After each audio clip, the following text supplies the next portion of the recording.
The year is 1456. Europe is finished. 3 years ago, Constantinople fell. The Queen of Cities, jewel of Christendom for 1,000 years, drowned in Ottoman blood. Her walls shattered beneath the largest cannons ever forged. Her churches became mosques. Her people became slaves. The last Roman emperor died sword in hand on the battlements, and with him died the dream that the East could hold. Now the conqueror comes north, Sultan Mehmed II, 24 years old, brilliant, ruthless, hungry for immortality. He has sworn to plant the crescent banner on every church from the Bosphorus to the Rhine. Constantinople was merely the beginning. Now he turns his gaze toward the gateway to Europe itself. Belgrade, the fortress on the Danube where 3 rivers meet. If Belgrade is taken, Hungary lies open. If Belgrade is lost, Vienna is defenseless. If Belgrade falls, the road to Rome is paved in Christian blood. And Mehmed is coming with the largest army the continent has ever seen. 100,000 men march north. 30,000 Janissaries who have never known defeat.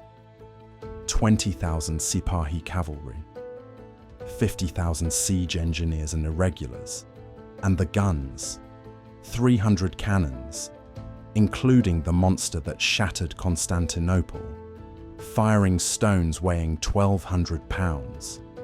The Ottoman fleet sails up the Danube, 200 ships carrying siege towers taller than cathedral spires. The river itself seems to bow beneath the weight of empire. Across Europe, kings prayed in silence, but none sent men. The Holy Roman Empire is fractured. France schemes in the shadows. The Italian states bicker over trade routes. The Pope calls for crusade, but his words echo in empty halls. No army is coming. Belgrade stands alone. Inside the fortress, fewer than 7,000 soldiers prepare to die. The walls were relics of another age, when swords, not cannons, decided empires. Their commander is John Hunyadi, 68 years old, the White Knight of Wallachia, a warrior who has spent his entire life fighting the Ottoman tide. He has won battles that should have been impossible, but he has never faced an army like this. Beside him stands Giovanni da Capistrano, 70 years old, a Franciscan monk with a voice that could wake the dead and a faith that burns like wildfire. He has traveled across Europe preaching holy war, gathering peasants and farmers, men with no armor and less training, men who believe prayer is stronger than steel. Together, they lead perhaps 30,000 souls against the greatest army on earth. 10 Ottoman soldiers for every defender, 100 Ottoman guns for every Hungarian cannon. The finest warriors of the East against farmers who have never held a sword. Every map, every mind, already marks Belgrade as lost. But John Hunyadi and Giovanni of Capistrano understand something that numbers cannot measure. That when darkness masses at the gates, good men don't ask for mercy. They build it from courage.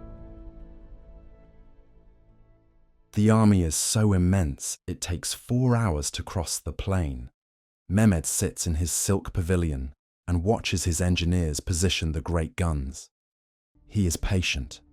Time and firepower will do the work. He has already divided Hungary in his mind, planned the mosques that will rise where churches now stand. He does not look at the fortress. He does not see the banners flying defiantly from the ramparts. He does not imagine anyone would be foolish enough to resist the man who conquered Constantinople.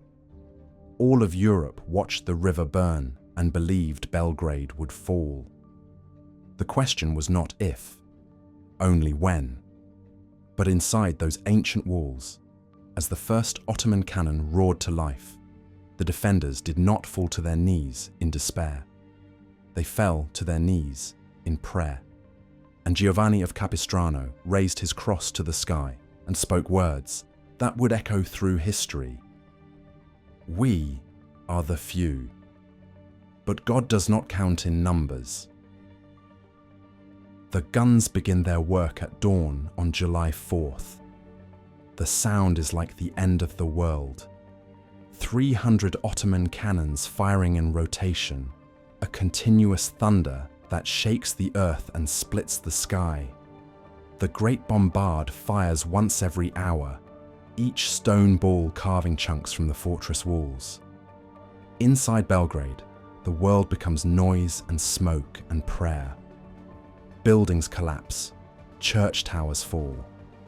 The river gate shatters on the third day.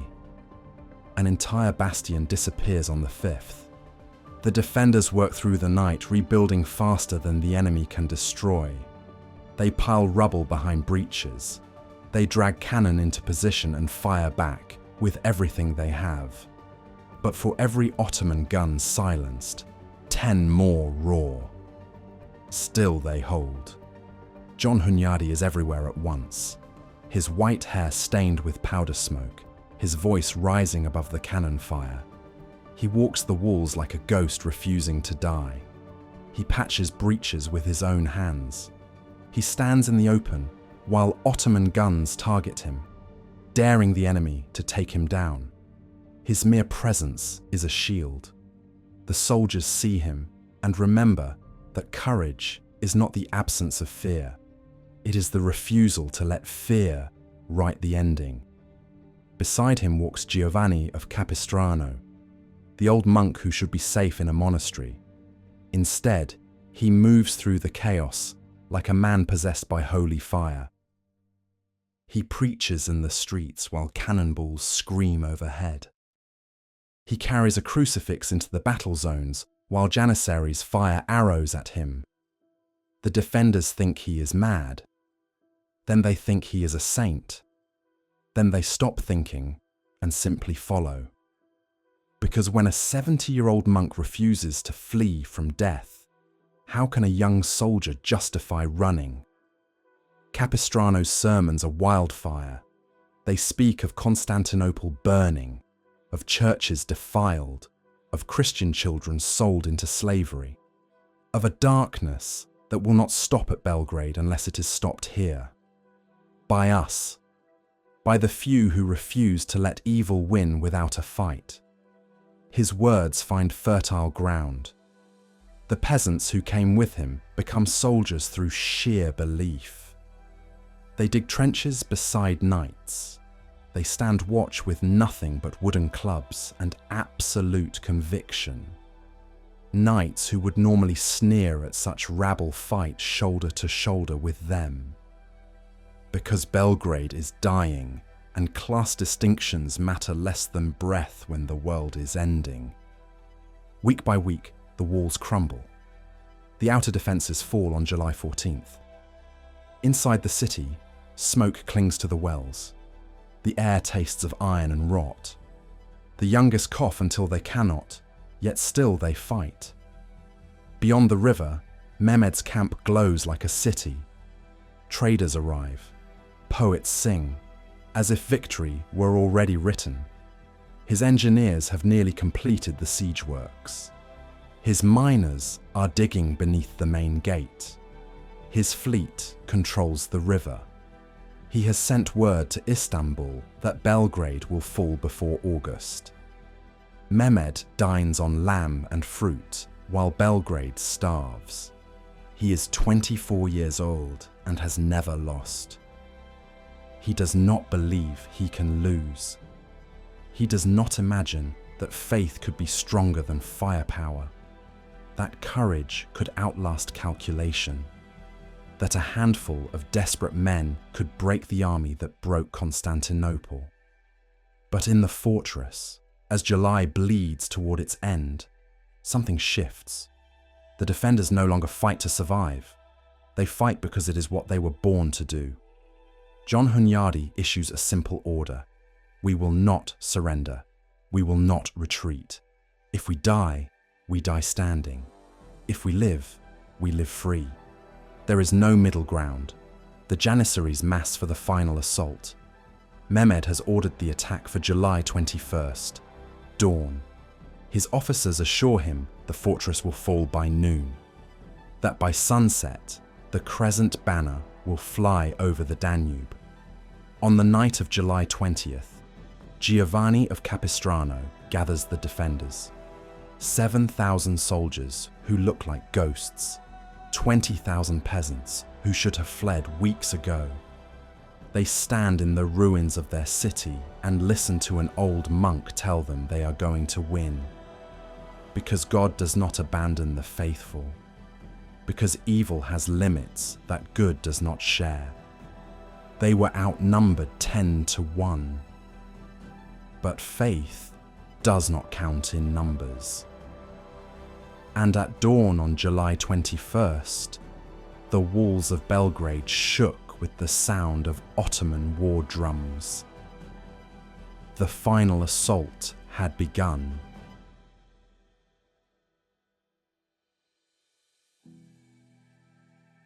July 21st, 1456, the day the world held its breath. At dawn, the Ottoman guns fall silent.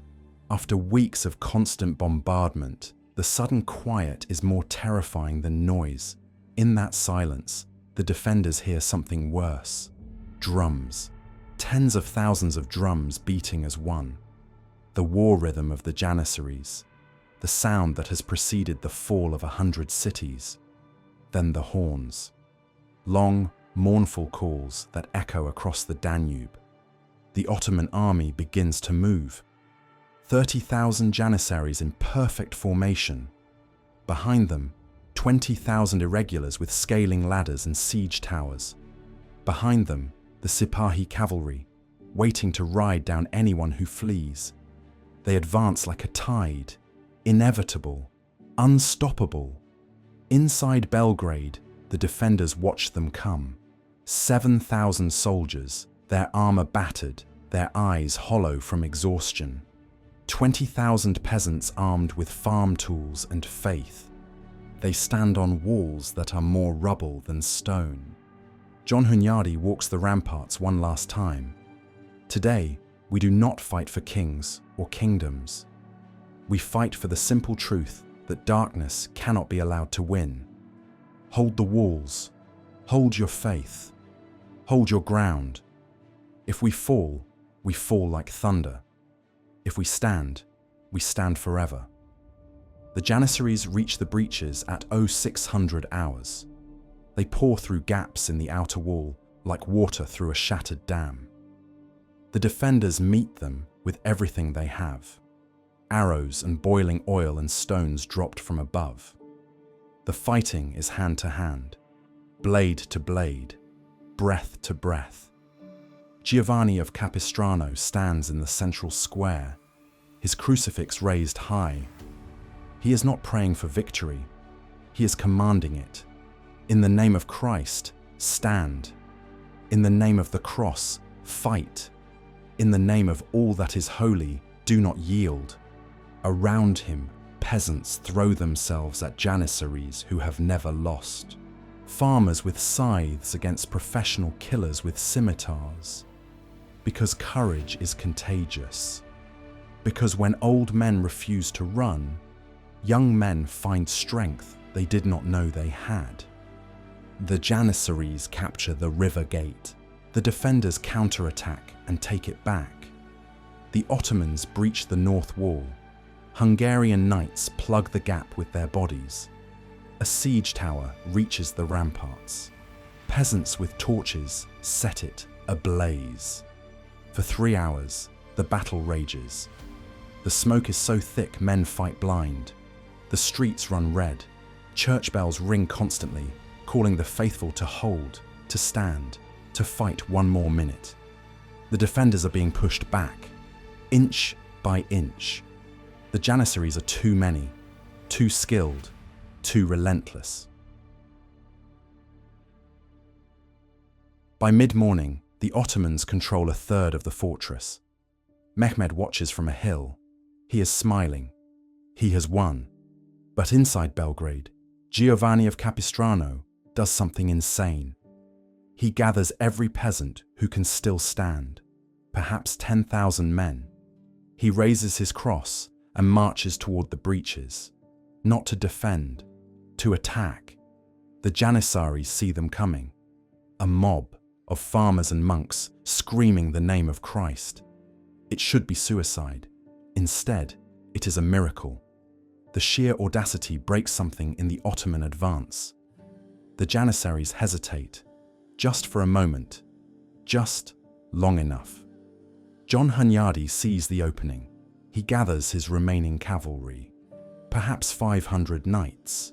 He charges anyway, through the shattered gates, into the Ottoman formations. The Hungarian cavalry smashes into the Janissaries from behind, while Capistrano's mob attacks from the front. The Ottoman line, which has never broken, begins to crack. A few soldiers turn to flee. Then entire units waver. Panic spreads faster than courage. The defenders surge forward, knights and peasants together.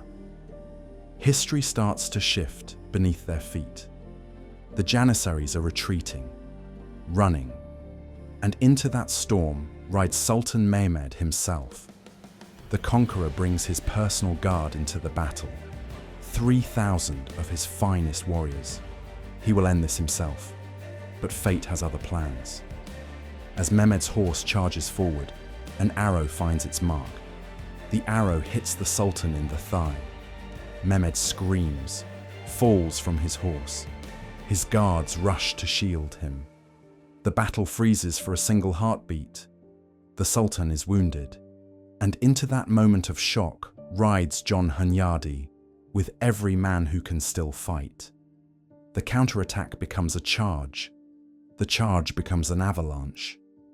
And the Ottoman army, which has conquered half the world, begins to break. Chaos, complete and total chaos. Sultan Mehmed II, conqueror of Constantinople, is carried from the battlefield, his white robes red with blood. Around him, his personal guard forms a desperate shield. The sight of their sultan wounded shatters the Ottoman army like glass. Units that held firm for 3 weeks break in 3 minutes. The Janissaries turn and run. The irregulars throw down their weapons and flee. John Hunyadi sees the moment and seizes it. He orders every man who can stand to follow him, not to defend the walls, to attack the camp. They pour out of Belgrade like a flood released. 7,000 soldiers, 20,000 peasants. They charge across the plain toward the massive Ottoman camp and set it ablaze. Fire spreads faster than fear. Tents ignite, wagons burn, and then the powder magazines. When the flames reach them, the world explodes. The blast is heard 50 miles away. A pillar of fire rises into the sky, like the wrath of heaven itself. Ottoman soldiers who survived the battle die in the inferno. Thousands of them. The cannon parks catch fire. 300 bronze guns, including the Great Bombard, are abandoned. Some explode from the heat. The Ottoman fleet cuts anchor and sails south in panic. Half the ships collide. Several sink. The rest flee downriver, leaving the army stranded. By evening, it is over. The army that once darkened horizons is gone, blown apart like smoke at dawn. 25,000 Ottoman dead. Another 20,000 drowned trying to cross the river. The rest fleeing south in complete disarray. The siege is broken. Belgrade stands. Europe stands. Inside the fortress, the defenders can barely comprehend what has happened. Giovanni of Capistrano kneels in the ruins of the cathedral and weeps from joy, from the overwhelming knowledge that they have witnessed something beyond human calculation.